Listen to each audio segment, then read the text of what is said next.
Bismillah, Assalamualaikum warahmatullahi wabarakatuh. Hamdan kathiran tayyiban mubarakan fih, kama yuhibbu rabbuna wa yardahu. Ashhadu an la ilaha illallah wahdahu la syarikalah, wa ashhadu anna Muhammadan abduhu wa rasuluh la nabiyya ba'dah. Hayakumullahu jami'an. Selamat malam ikhwas semua. Selamat berjumpa kembali di kajian mental health series yang diselenggarakan oleh Akademi Ihfazi wa Ta'allami Ma'ana. Baik ikhwas semua, pada pertemuan sebelumnya kita sudah membahas masalah flexing, masalah tahadus, yang di mana tahadus di sini dibagi menjadi dua, ada tahadus mutlak dan tahadus muqayyad.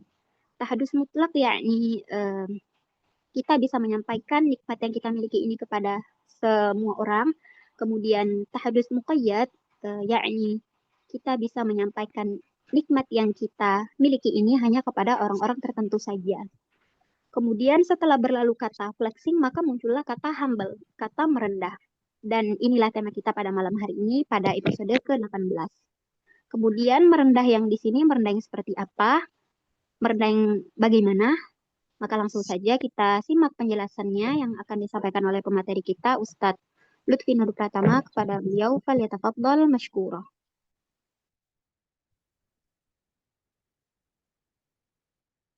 Bismillahirrahmanirrahim. Assalamualaikum warahmatullahi wabarakatuh. Alhamdulillahi rabbil alamin. Wabihi nasta'inu ala umurud dunya waddin. Wassalatu wassalamu ala rasulil karim. Nabiyina Muhammad wa ala alihi wa ashabihi ajma'in. Ashhadu an la ilaha illallah wahdahu la syarikalah. Wa ashhadu anna Muhammadan abduhu wa rasuluh. Al-mab'utsu rahmatan lil alamin. Wa salla wa sallama tasliman katsiran ila yaumiddin amma ba'du. Kaum muslimin dan muslimah, ikhwani wa akhwati fiddin, azanallahu wa yakum, para pendengar dimanapun antum-antuna berada. Alhamdulillah, tidak ada kata yang patut kita ucapkan pertama kali selain dari bersyukur kepada Allah Subhanahu wa taala karena seluruh ketaatan-ketaatan yang telah kita lakukan hingga pada malam hari ini, semua berkat hidayah dan taufik darinya. Sebagaimana salawat dan salam senantiasa kita haturkan kepada Rasulullah Sallallahu Alaihi Wasallam beserta keluarga dan para sahabatnya serta orang-orang yang senantiasa istiqamah berada di dalam naungan sunnah beliau hingga akhir zaman nanti.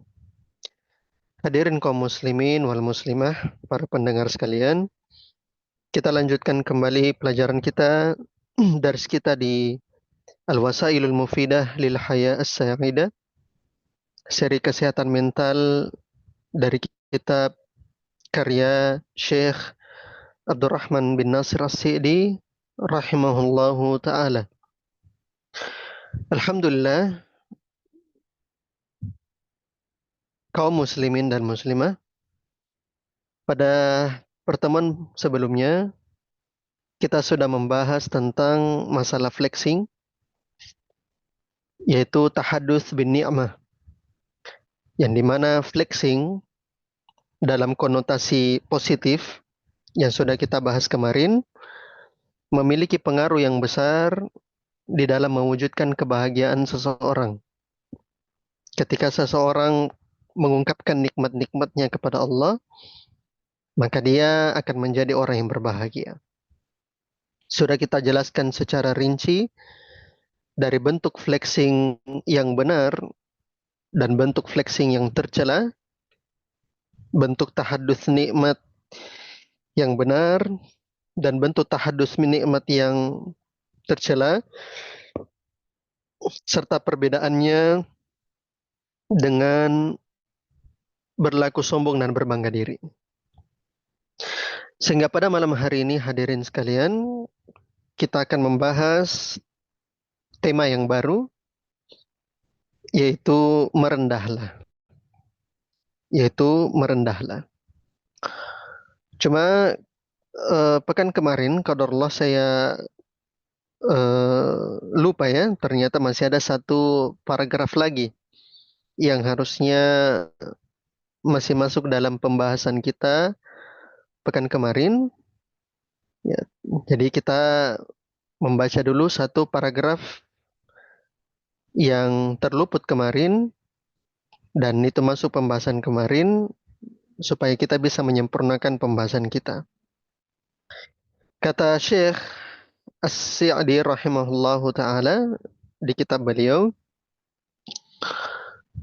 balil makruhu wal masaibu idza btalallahu bihal abda wa adda fiha wazifatal sabri war ridha wat taslim. Kata penulis, balil makruh wal masaib, bahkan kemalangan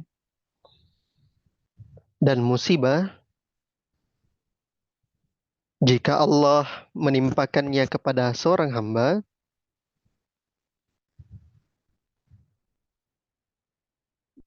bahkan kemalangan dan musibah, jika Allah menimpakannya kepada seorang hamba,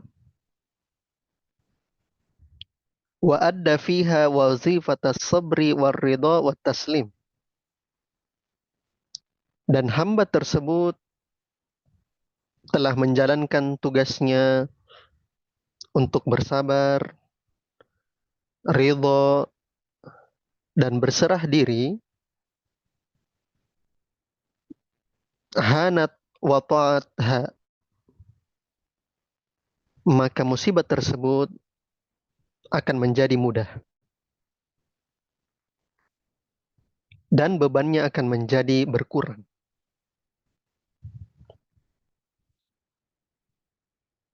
Bahkan ketika kemalangan dan musibah yang Allah timpakan kepada seorang hamba dan hamba tersebut telah menjalankan tugasnya untuk bersabar, ridho, dan berserah diri, maka kata penulis hanat wa ta'atha, maka musibah tersebut akan menjadi berkurang dan bebannya juga akan menjadi berkurang. Wa khaffat mu'natuhu atau mu'natuha,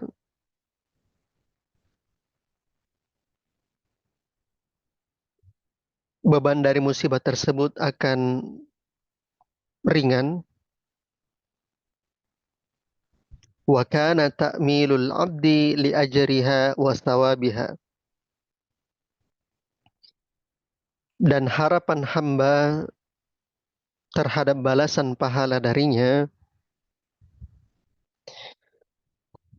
wa ta'abbudi lillahi bil qiyami bi wazifati sabri war ridha,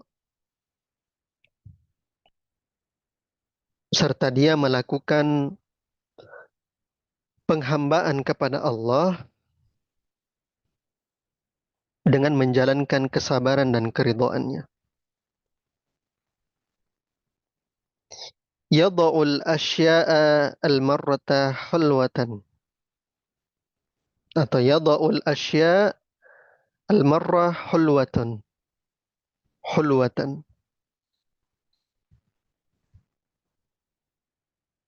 maka masa-masa tersebut akan meninggalkan hal-hal yang indah. Maka masa-masa tersebut akan meninggalkan hal-hal yang indah.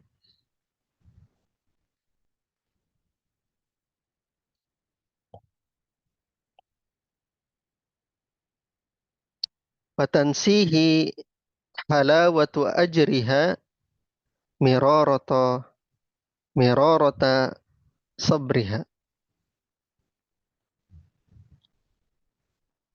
Fatansihi halawatu ajriha mirarata sabriha. Maka manisnya pahala musibah tersebut manisnya pahala musibah tersebut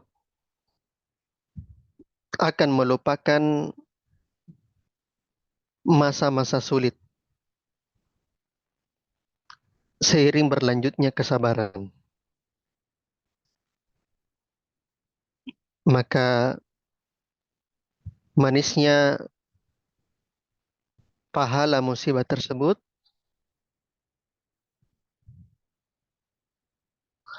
akan melupakan masa-masa sulit seiring berlanjutnya kesabaran.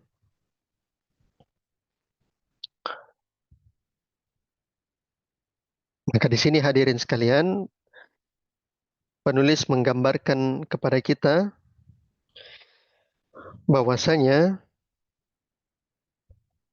kalau Allah memberikan petaka dan memberikan musibah kepada hambanya, dan hambanya tersebut sudah menjalankan tugasnya sebagai seorang hamba, tugasnya itu adalah bersabar, ridho, dan berserah diri, yang benar-benar dia bersabar, benar-benar dia ridho, dan benar-benar dia berserah diri, maka kata penulis musibahnya akan mudah. Dan bebannya juga akan berkurang. Wa khaffat mu'natuha. Beban musibahnya akan berkurang. Kalau memang dia bersabar, ridho, dan berserah diri. Kemudian harapan hamba juga menginginkan pahala, yaitu berupa penghambaan kepadanya, sehingga harapan tersebut berupa keinginan memperoleh pahala dan melakukan penghambaan kepada Allah akan meninggalkan masa-masa yang indah, kata penulis. Sehingga pahala musibah yang dia dapatkan akan menghilangkan masa-masa sulit pada musibah tersebut. Selama dia mengharapkan balasan pahala dari Allah. Maka di sini kita dapatkan hadirin sekalian bahwa tingkatan tertinggi seorang hamba terhadap musibah adalah dia bersyukur dengan adanya musibah tersebut. Dan ini tingkatannya para nabi dan rasul. Karena justru dengan adanya musibah tersebut, argo pahalanya akan semakin berjalan. Entah musibah tersebut Allah kasihkan dalam bentuk apapun. Entah penyakit, entah kemiskinan, entah kehilangan pekerjaan, PHK. Dan kita dapatkan akhir-akhir ini ya hadirin sekalian, bahwasanya PHK itu sudah menyebar. Ayah-ayah kita itu dan ayah-ayah para anak-anak sekarang kesusahan untuk mendapatkan pekerjaan. Dan itu bentuk musibah. Maka ketika dia mengharapkan pahala yang besar dari musibah tersebut, maka sejatinya kenikmatan pahala musibah itu justru akan melupakan masa-masa sulit itu. Dan ini yang kadang-kadang kita gagal di dalam merenungi hal ini. Dan kadang-kadang kita gagal untuk mendapatkan atau memanfaatkan momen-momen musibah. Maka ini perkataan penulis hadirin sekalian yang insya Allah dirahmati oleh Allah Ta'ala. Sekarang kita akan masuk di paragraf berikutnya. Dan ini akan menjadi pembahasan kita pada malam hari ini. Yaitu tentang merendah. Di paragraf berikutnya beliau mengatakan, "Wa min anfa'il asya'i fi hadhil mawdhi'i isti'malu ma arsyada ilaihi an-nabiy sallallahu alaihi wasallam fil hadis sahih haitsu qala." Ya, artinya, dan dari termasuk hal-hal yang bermanfaat berkaitan dengan pembahasan ini, yang dimaksud penulis pembahasan ini adalah pembahasan sebab memperoleh kebahagiaan. Maka kata penulis, dari termasuk hal-hal yang bermanfaat berkaitan dengan pembahasan ini adalah menggunakan petunjuk Nabi Sallallahu Alaihi Wasallam di dalam hadis yang sahih tatkala beliau berkata. Artinya penulis memberikan sebab kebahagiaan sesuai dengan apa yang disebutkan oleh Nabi Sallallahu Alaihi Wasallam di dalam hadis yang sahih. Beliau Sallallahu Alaihi Wasallam mengatakan, kata penulis, "Unzuru ila man huwa asfala minkum." Lihatlah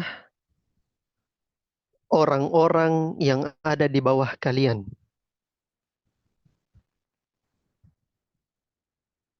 Lihatlah orang-orang yang ada di bawah kalian. Wala tanzuru ila man huwa fawqakum.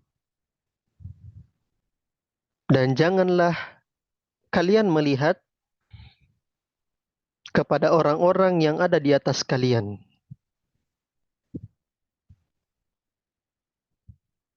Fa innahu ajdaru alla tazdaru ni'matallahi alaikum. Sebab hal itu lebih pantas untuk kalian, sebab hal itu lebih layak untuk kalian, agar kalian tidak meremehkan nikmat Allah yang ada pada kalian. Nah, ini perkataan Nabi Sallallahu Alaihi Wasallam. Kata Nabi, "Unzuru ila man huwa asfala minkum." Lihatlah orang yang ada di bawah kalian. Wala tanzuru ila man huwa fawqakum. Dan janganlah kalian melihat orang yang ada di atas kalian. Fahuwa ajdaru alla tazdaru ni'matallahi alaikum. Dan itu lebih layak untuk kalian agar kalian tidak meremehkan nikmat Allah yang ada pada kalian. Hadisnya dikeluarkan oleh Imam Muslim, Imam Ahmad, Imam Tirmizi, dan Ibnu Majah dari sahabat Abu Hurairah radhiyallahu taala anhu.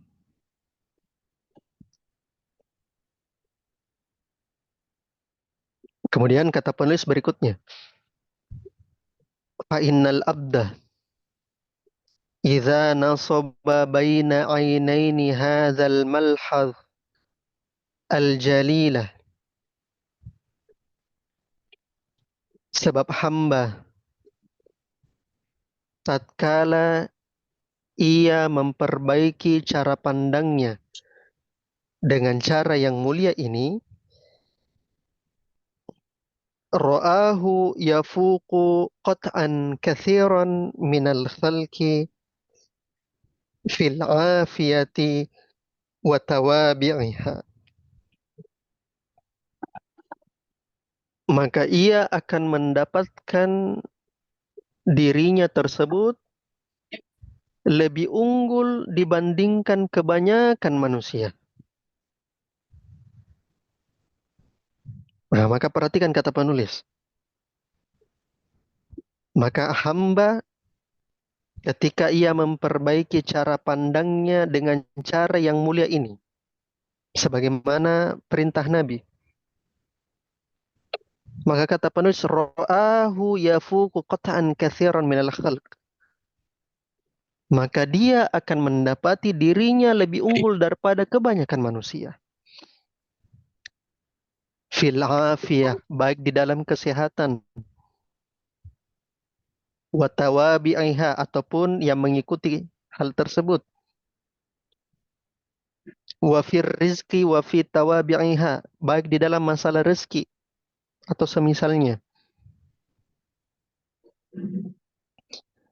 Kemudian kata penulis, mahma balagot bihil halu. Tatkala ia mendapati keadaan ini, fayazulu qalaquhu wa hammuhu wa ghammuhu. Maka kecemasannya itu akan hilang, kegalauannya akan hilang, dan gundah gulananya akan hilang. Wa yazdadu sururahu, atau wa yazdadu sururuhu wa iqtibatuhu bini'amillahi allati faqa fiha ghairahu mimman huwa dunahu fiha. Dan bertambahlah kesedihannya, bertambahlah kesenangannya, bertambahlah kegembiraannya dengan nikmat-nikmat Allah yang ia biasa lampaui orang lain yang lebih rendah darinya.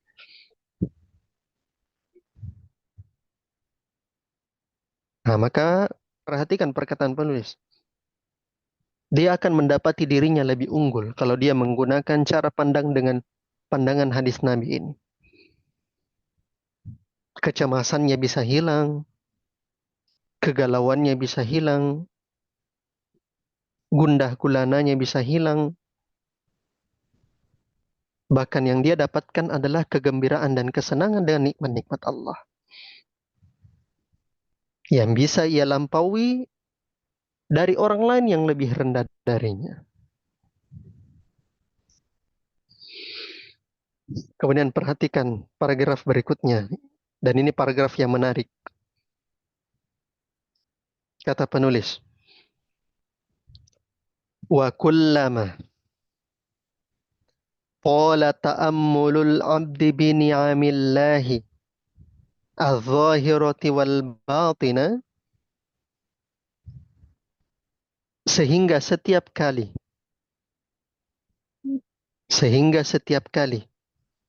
seorang hamba merenungi nikmat-nikmat Allah yang lahir ataupun batin,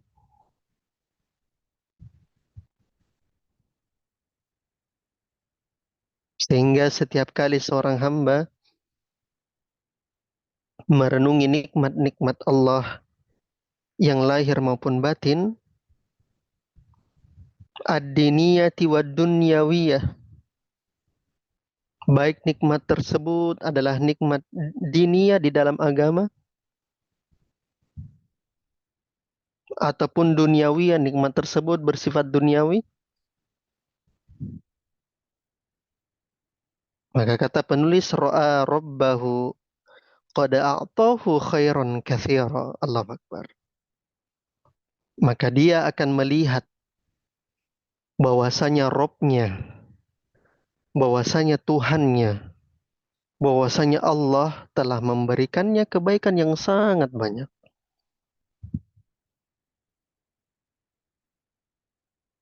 Wa dafa'a anhu syururan muta'addidatan.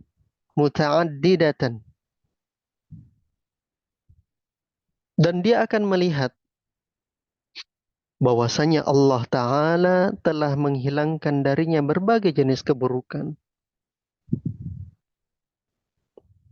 Perhatikan, indah sekali kalimatnya. Kalau seorang hamba merenungi nikmat-nikmat Allah, baik yang nampak ataupun tidak nampak, Baik dari segi agama, alhamdulillah anak-anaknya bisa sholat. Alhamdulillah dirinya bisa menjalankan puasa. Alhamdulillah saudara-saudaranya semua ikut kajian. Alhamdulillah keluarga-keluarganya bisa ikut umroh. Apalagi nikmat duniawi. Alhamdulillah rezeki lancar. Usaha lancar. Maka kata penulis dia akan melihat Allah Ta'ala telah memberikannya kebaikan yang banyak. Wadafa anhu syururan muta'addidah. Dan juga dia telah melihat Allah Ta'ala telah menghilangkan darinya berbagai macam kejahatan.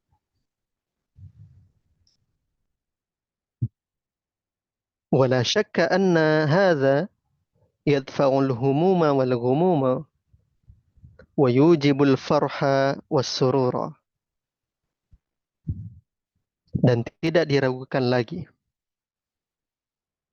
bahwa hal demikian dapat menghilangkan kesedihan dan gundah gulana, dan hal demikian dapat mendatangkan kesenangan dan kebahagiaan. Ini kalimat yang sangat indah dari penulis. Maka hadirin sekalian rahimani wa rahimakumullah, pembahasan penulis pada malam hari ini berkaitan dengan hadis Nabi Sallallahu Alaihi Wasallam yang sesuai dengan judul pertemuan kita pada malam hari ini, yaitu merendahlah. Yang dimana penulis membawakan hadis dari Nabi Sallallahu Alaihi Wasallam yang diriwayatkan oleh Imam Muslim. Oleh karenanya pada malam hari ini kita akan membahas dua pembahasan seputar perkataan penulis ini. Yang pertama, pembahasan pertama hadirin sekalian, tentu saja kita akan bahas hadis yang dimaksud oleh penulis tersebut. Kita akan membahas hadisnya. Hadisnya diriwayatkan oleh Imam Muslim dari sahabat Abu Hurairah radhiyallahu taala anhu. Rasulullah sallallahu alaihi wasallam mengatakan, "Unzuru ila man huwa asfala minkum." Lihatlah kepada orang yang ada di bawah kalian. Wala tanzuru ila man huwa fawqakum. Dan janganlah kalian melihat kepada orang yang ada di atas kalian.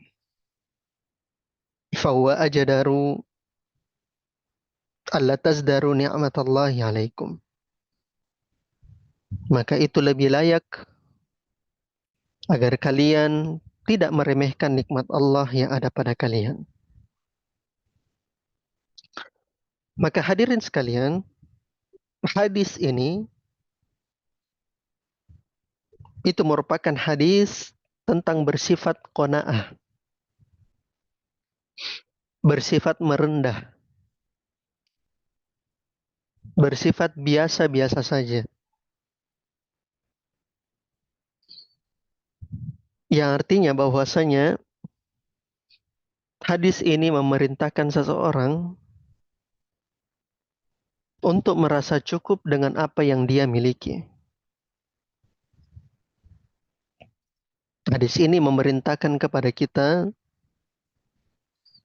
untuk selalu memperhatikan nikmat Allah yang ada pada dirinya. Sebab Nabi Sallallahu Alaihi Wasallam mengatakan, "Unzuru ila man huwa asfala minkum." Lihat apa yang ada, jangan lihat atau lihat apa yang ada di bawah kalian. Kita diminta untuk melihat orang yang ada di bawah kita.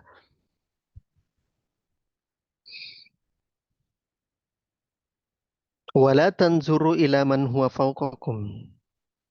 Dan Nabi larang untuk jangan melihat ke bawah. atau jangan melihat ke atas.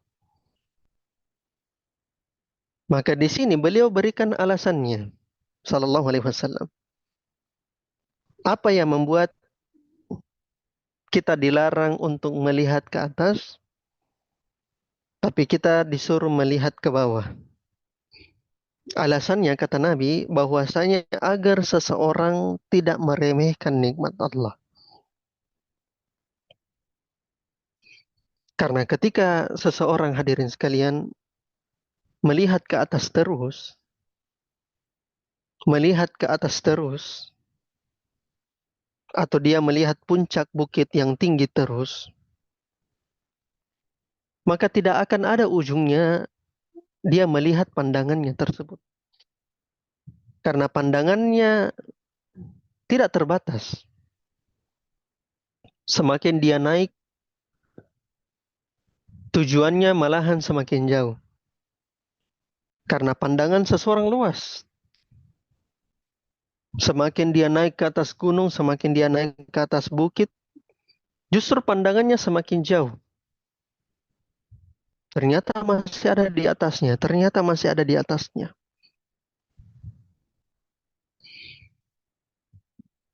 Tapi dia tidak sadar bahwasanya gunung-gunung dan bukit demi bukit dia sudah lalui yang ada di bawahnya. Sama seperti ya ketika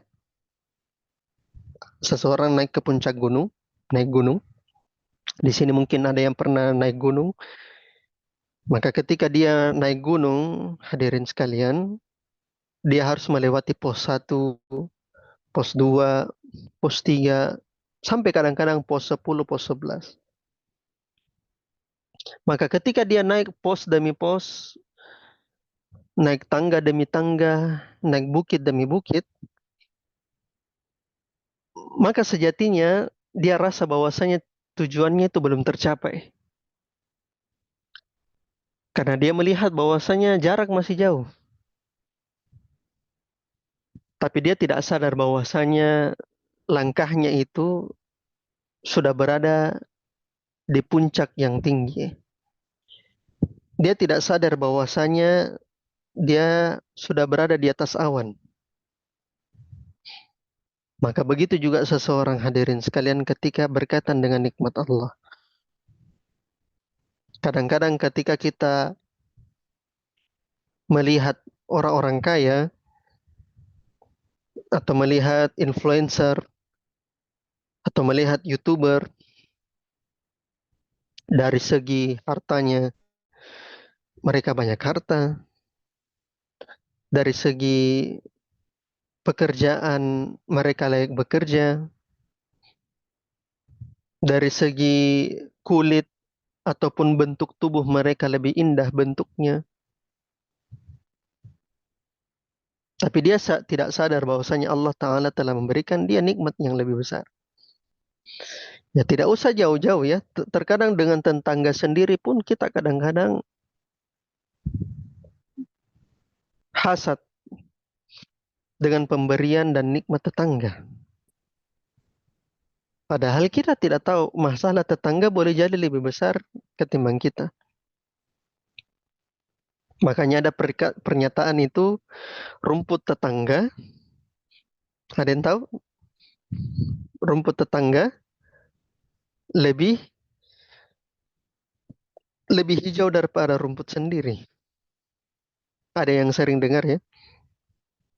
Rumput tetangga lebih hijau daripada rumput sendiri. Kenapa rumput tetangga bisa lebih hijau daripada rumput sendiri, hadirin sekalian? Karena dia sering melihat rumput tetangganya. Dan sudah malas melihat rumputnya sendiri. Dia sering lihat tetangganya bersihkan rumputnya, tapi rumputnya sendiri dia lupa untuk bersihkan. Dia sering lihat tetangganya membersihkan rumahnya, dan dia lihat rumah tetangganya besar, luas, tertata, rapi. Tapi dia tidak lihat rumahnya sendiri, bahkan tidak kalah luasnya, tidak kalah rapinya, tidak kalah indahnya. Perabot-perabotnya juga tidak kalah cantiknya. Itu kadang-kadang yang terluput dari kita. Oleh karenanya hadirin sekalian, manusia itu berjenjang. Manusia itu bertingkat. Manusia tidak berada pada level yang sama. Kita hadirin sekalian tidak memiliki start yang sama. Tidak ada orang di dunia ini yang punya start point yang sama. Antara baju kita dengan baju saudara kita itu kadang-kadang berbeda. Apalagi kita mau bandingkan baju kita dengan baju orang lain. Maka hadirin sekalian, tidak bisa baju kita mau pakai ukur dengan baju orang lain. Sebagaimana baju orang lain tidak bisa digunakan untuk ukur kepada baju kita. Karena masing-masing dari kita punya start yang berbeda. Masing-masing dari kita Allah Ta'ala telah berikan rezekinya. Sebagaimana yang terdapat di dalam surah Al-Isra ayat 21. Yang terdapat dalam surah Al-Isra ayat 21. Silakan bisa dibuka surah Al-Isra-nya.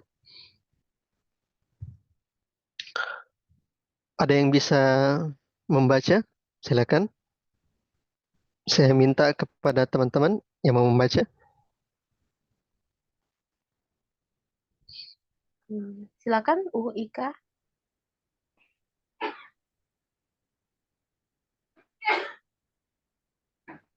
Surah Al-Isra ayat 21. Ika, tafadhali. Atau ada Mbak Agna di sini?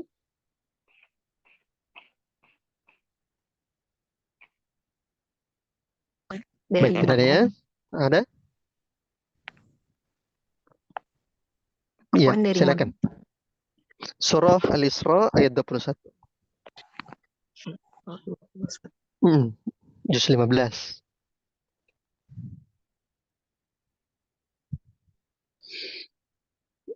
Artinya Ustaz atau ayatnya juga? Ya, dibaca dulu ayatnya. A'udzu billahi minasyaitonir rajim. Unzur kaifa faddalna ba'dahum 'ala ba'd walal akhiratu akbaru darajatin wa akbaru tafdila. Artinya,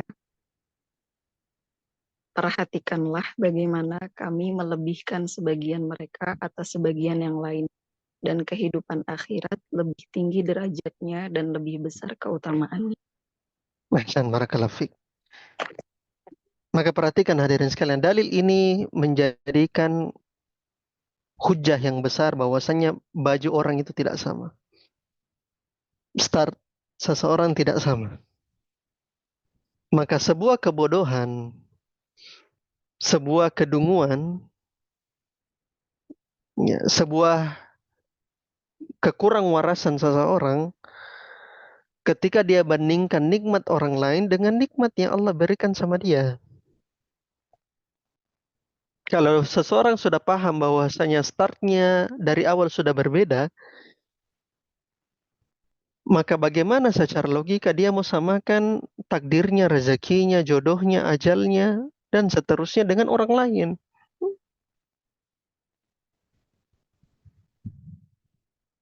Kaifa faddalna ba'dahum 'ala ba'd. Bagaimana kami mengutamakan satu orang dengan orang lain dari segi ilmu, dari segi kecantikan, dari segi ketampanan, dari segi harta, dari segi posisi dan jabatan.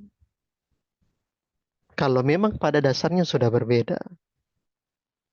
Dan Allah tutup dengan ayatnya walal akhirah khairu darajat wa akbaru tafdila. Akhirat itu yang lebih besar darajatnya dan yang lebih besar keutamaannya. Artinya hadirin sekalian, mahma bagaimanapun antum berada pada start yang berbeda, bagaimanapun antum berada pada level yang berbeda, bagaimanapun kita sebagai manusia berada pada kondisi yang berbeda di dunia karena start kita berbeda, tapi kita harus yakin finishing kita cuma satu, yaitu akhirat. Tapi kita harus yakin finishing kita cuma satu, yaitu surga.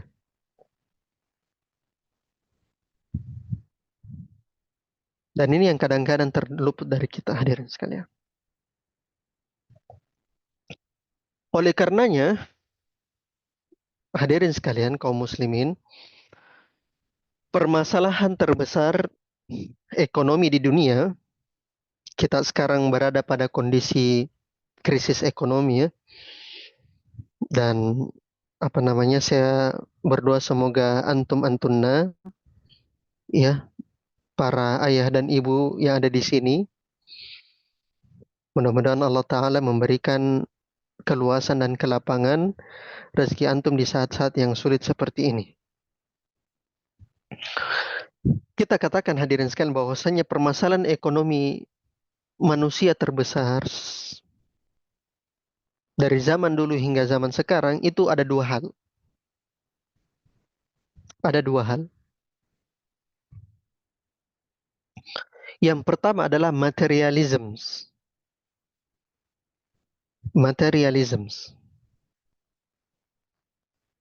Dan yang kedua adalah hedonism.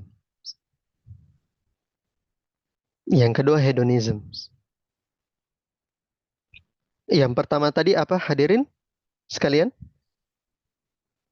Dibuka mikrofonnya.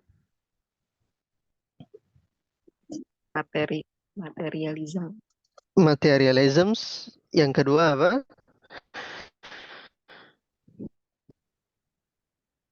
Yang kedua, ayo.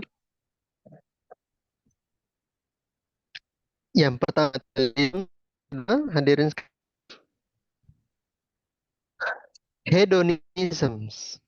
hedonisme. Yang pertama apa? Materialisme. Dan yang kedua apa? Hedonisme. Apa itu materialisme dan apa itu hedonisme? Materialisme itu hadirin sekalian adalah pola pikir atau mindset yang dimana harta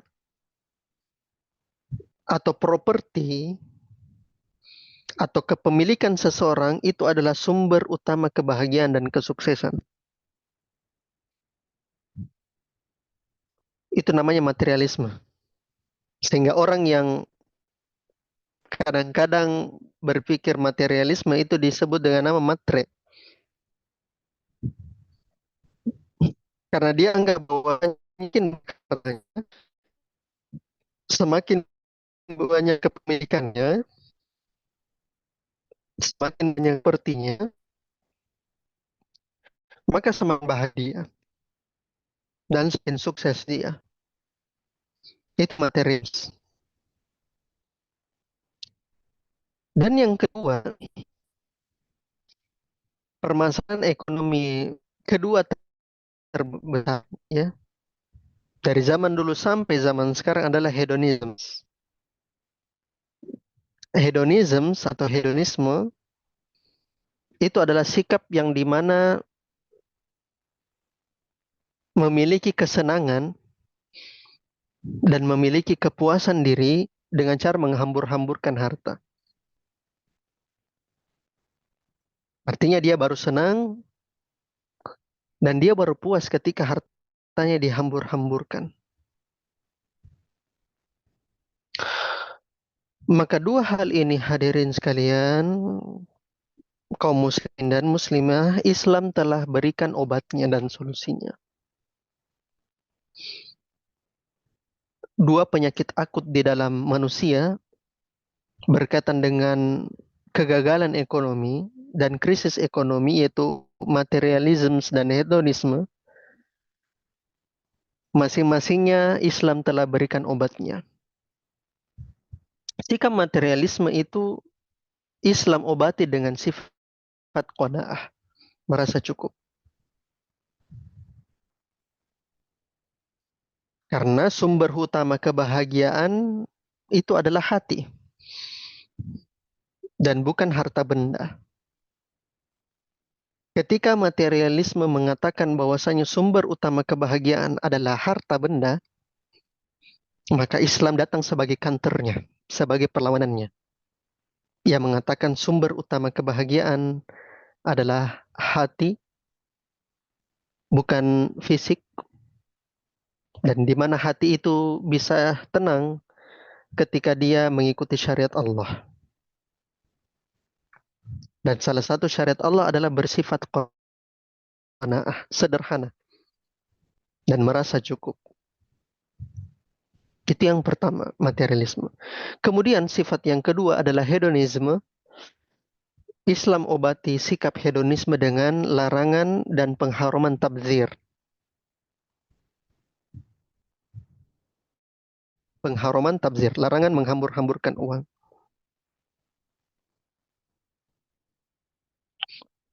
Sebagaimana kata Allah Subhanahu wa taala, innal mubadzirina kanu ikhwana syayatin. Sesungguhnya orang-orang yang mubadzir, orang yang mengamburkan hartanya, merupakan saudaranya setan.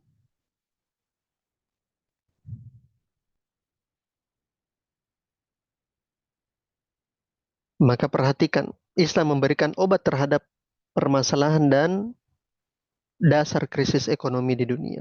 Salah satunya adalah qanaah. Maka ketika seseorang tidak menjadikan kebahagiaan pada harta, pada fisik, maka justru dia semakin bahagia.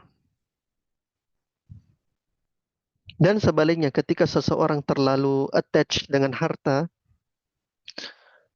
terlalu terikat dengan fisik, terlalu terikat dengan duniawi, maka ketika Allah Ta'ala hilangkan hal tersebut, justru dia menjadi orang yang tidak bahagia. Oleh karenanya benarnya kata Nabi SAW, lihat orang yang ada di bawah kalian. Dan jangan lihat orang yang di atas. Karena itu bisa meremehkan nikmatnya Allah pada kalian. Oleh karenanya itulah obat hati yang diberikan oleh Nabi SAW.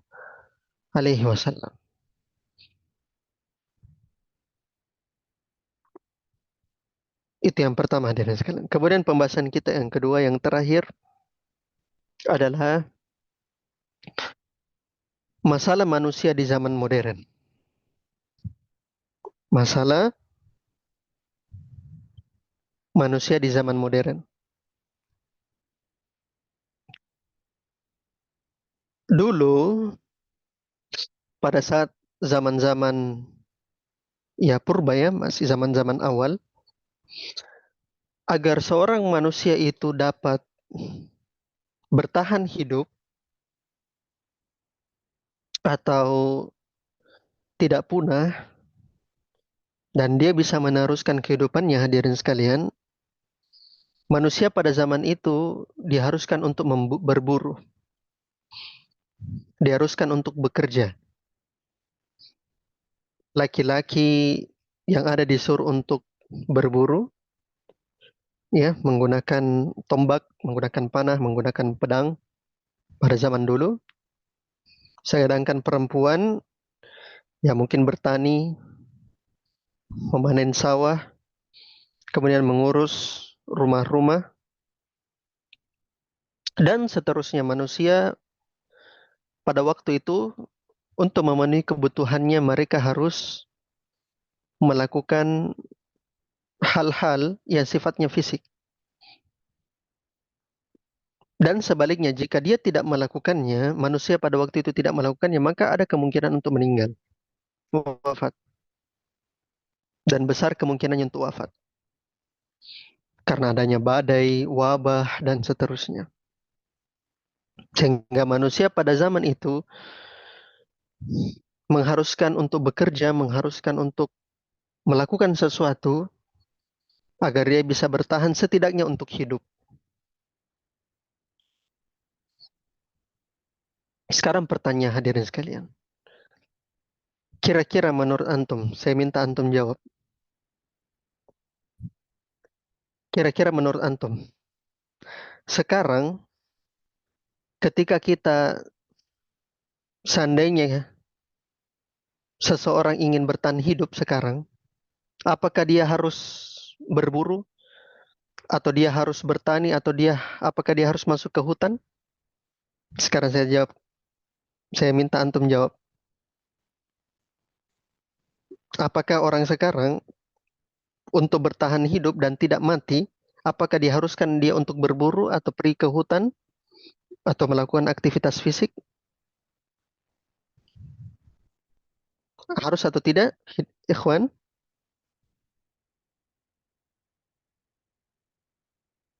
Harus atau tidak? Tidak, Ustaz. Tidak.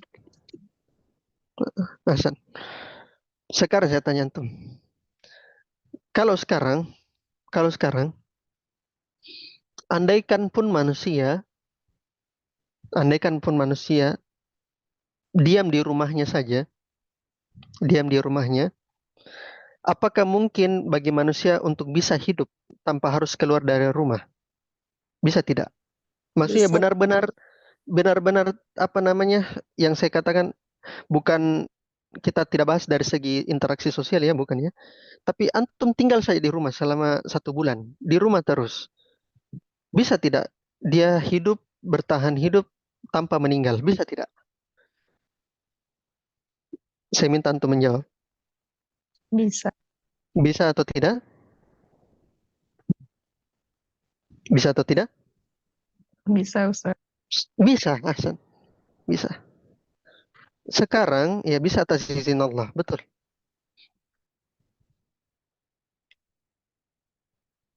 Zaman dulu hadirin sekalian, ketika antum tidak keluar dari rumah, maka potensi untuk meninggal potensinya semakin besar. Tapi zaman sekarang, tanpa keluar rumah pun antum sudah bisa hidup.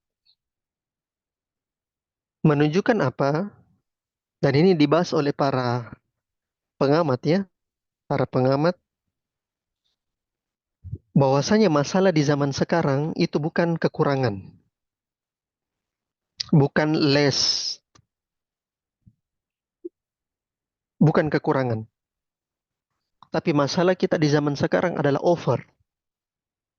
kelebihan. Masalah kita di zaman sekarang hadirin sekalian overeating, kelebihan makan. Zaman dulu, seseorang itu andai pun dia makan hasil berburu, hasil bertani, ujung-ujungnya hasil makanan tersebut dia gunakan untuk mencari kerja berikutnya atau berburu berikutnya. Karena dulu belum ada kulkas, dulu belum ada tempat penyimpanan, belum ada kompor dan seterusnya, belum ada pengawet. Maka kita di zaman sekarang makanan terlalu banyak, kita overeating. Masalah kita di zaman sekarang adalah oversharing, kelebihan share. Di zaman dahulu, permasalahan-permasalahan yang ada di benua lain, benua Amerika, benua Eropa, kita tidak paham, kita tidak tahu. Tapi di zaman sekarang, jangankan masalah yang ada di sesama benua, antar benua pun kita bisa paham hanya dalam sepersekian detik. Kekacauan yang terjadi di masa sekarang, krisis ekonomi dan seterusnya, itu kita bisa tahu beritanya hanya dalam beberapa detik saja. Oversharing. Kemudian overconsuming, berlebihan dalam konsumsi. Baik mengkonsumsi hiburan, mengkonsumsi makanan termasuk, mengkonsumsi berita-berita, termasuk pula overwatching, kelebihan untuk menonton. Siapa sih di dunia ini ataupun di Indonesia kita tidak ini di Indonesia ini yang benar-benar tidak memegang HP, yang benar-benar tidak memegang HP. Kalau kita mau katakan hanya berapa persen saja, 1% mungkin, itu pun mungkin tidak sampai.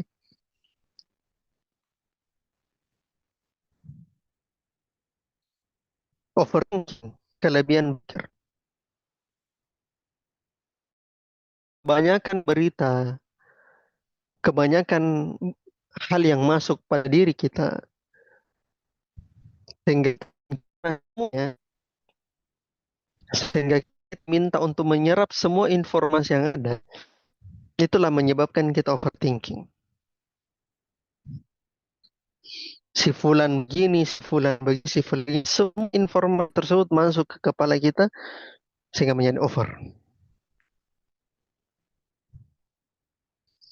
Maka masalah di zaman sekarang, hadirin sekalian, itu over.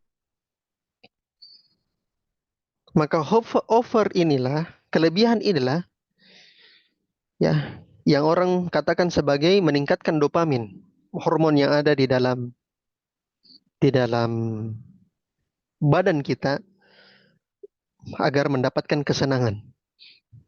Nah, ketika dopamin ini terus bekerja, terus teraktivasi, terus terproduksi,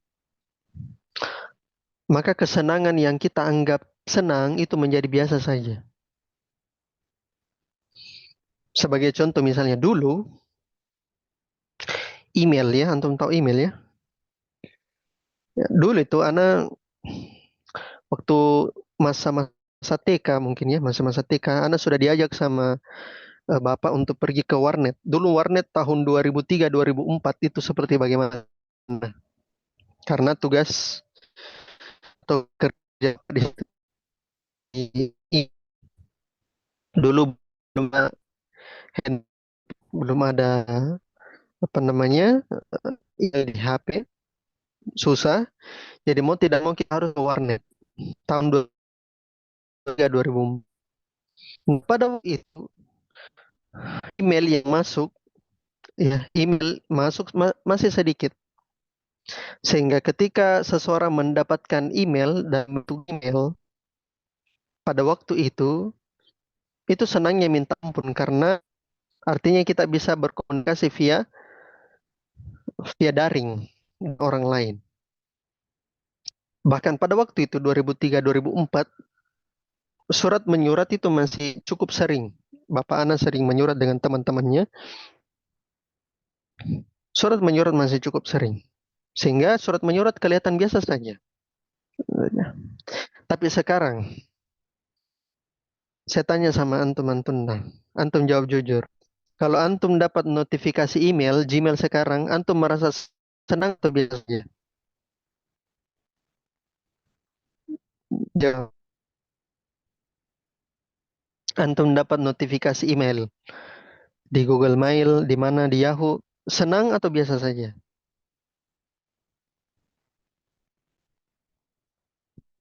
Jawab, senang atau biasa saja? Kalau dapat notifikasi email, biasa saja, Ahsan. Tapi sekarang saya tanya, kalau antum mendapatkan kiriman berupa surat dari kantor pos misalnya, terus surat tersebut ada amplopnya, ada matanya, kemudian dibuat dalam bentuk kertas yang khusus untuk surat.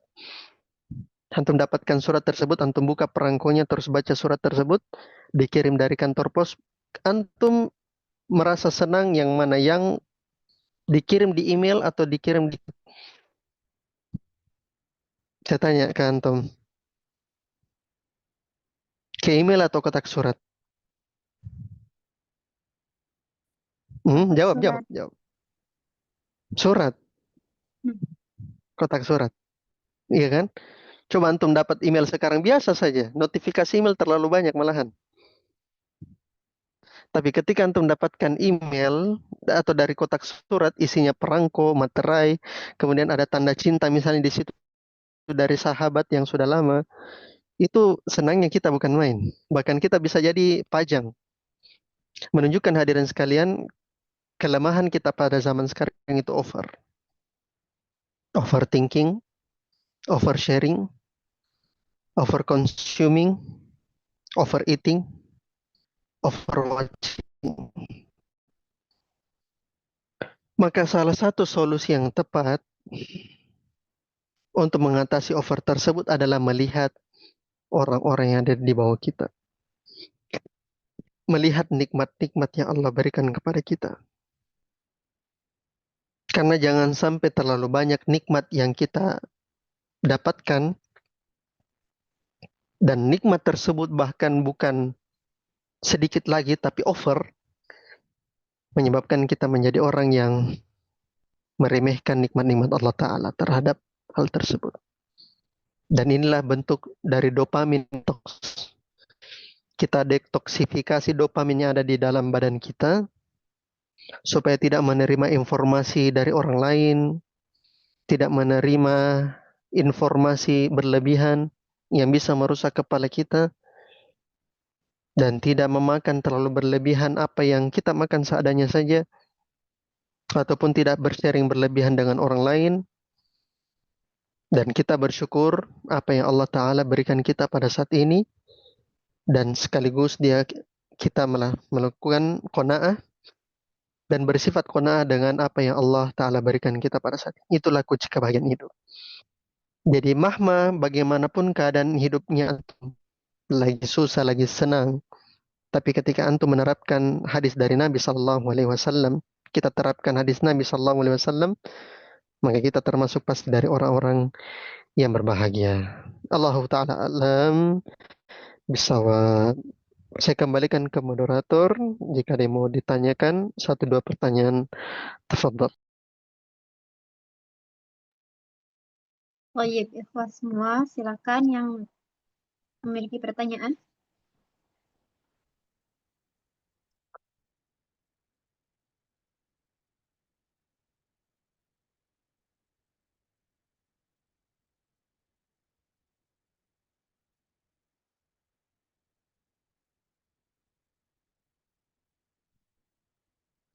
Baik, kalau begitu kita cukupkan saja. Kalau tidak ada. Baik, Baik. alhamdulillah. Kita cukupkan, Ustadz? Atau Ya, bagaimana? ya, saya cukupkan saya. Anda tutup saja ya. Baik. Ahsan. Barakallahu fikum, ikhwani wa akhwati fiddin, azanallahu wa iyakum. Alhamdulillah, selesai pembahasan kita pada malam hari ini di Merendah. Insyaallah kita akan lanjutkan di pembahasan berikutnya di pekan yang akan datang bismillah taala.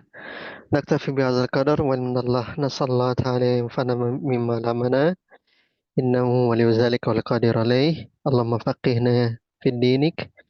Ya Allah, pahamkanlah kami dalam agamamu. Wa 'allimna ma yanfa'una, ajarkanlah kepada kami apa yang bermanfaat untuk kami. Warzuqna al-ikhlas fil qawli wal amal, rizki untuk ikhlas di dalam berucap dan beramal. Wazidna ilman ya arhamar rahimin, tambahkanlah ilmu kami pengasih. Subhanakallahumma bihamdika asyhadu an la ilaha illa anta astaghfiruka wa atubu ilaik. Alhamdulillahi rabbil alamin. Assalamualaikum warahmatullahi wabarakatuh. Assalamualaikum warahmatullahi wabarakatuh. Syukran lakum ya Ustaz. Barakallahu fikum wa jazakumullahu khairan. Berakhir sudah kajian kita pada malam hari ini. Semoga materi yang disampaikan dapat kita amalkan dan dapat bermanfaat di kehidupan kita pastinya. Terima kasih atas perhatian ikhwas semua. Jazakumullahu khairan wa barakallahu fikum. Wassallallahu ala nabiyina Muhammad. Assalamualaikum warahmatullahi wabarakatuh.